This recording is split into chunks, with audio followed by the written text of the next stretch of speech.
Okay, we are going to find the horizontal asymptotes and also the vertical asymptotes for this right here. Let's go ahead and get to work. Let's do the horizontal asymptotes first.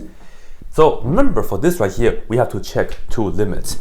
The first check is that we will have to do the limit as x approaches past the infinity of this. And let's go ahead and put that down to x squared plus x minus 1 over x squared plus x minus 2.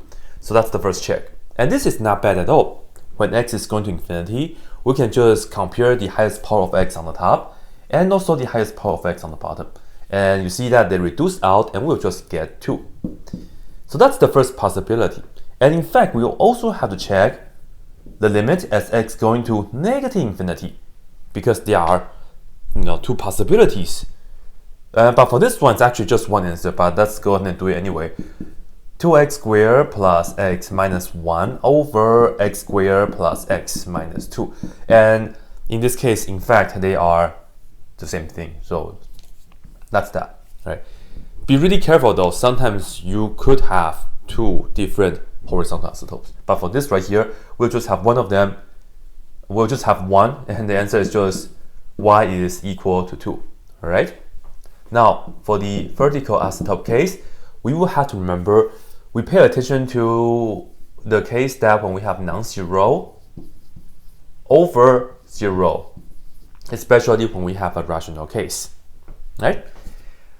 In fact, let's see, if we factor this out, we know that 2x squared plus x minus 1 over x squared plus x minus 2.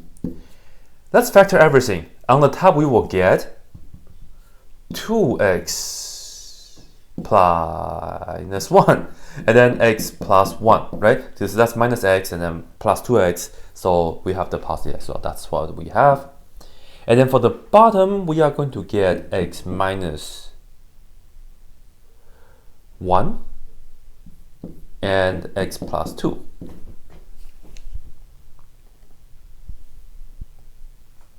Alright, so to my surprise, nothing can cancel, huh?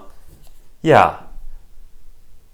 I was hoping that they are going to give us something slightly more interesting, but I didn't make any mistake for the question, so let me just double check.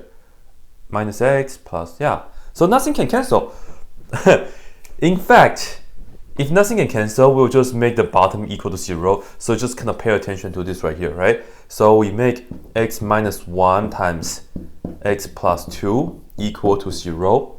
And from here we get x is equal to 1, and from here we get x is equal to negative 2.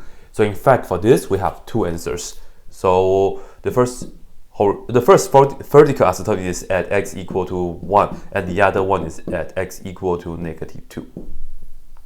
Yeah, and the reason that we factor everything and try to see if we can cancel anything or not, because if this right here is x minus 1, then at 1 it's not a vertical asymptote, because that and that will cancel. It's a 0 over 0 case. That's just a removable discontinuity. But anyway, this right here will be it. Check out my other videos for other examples.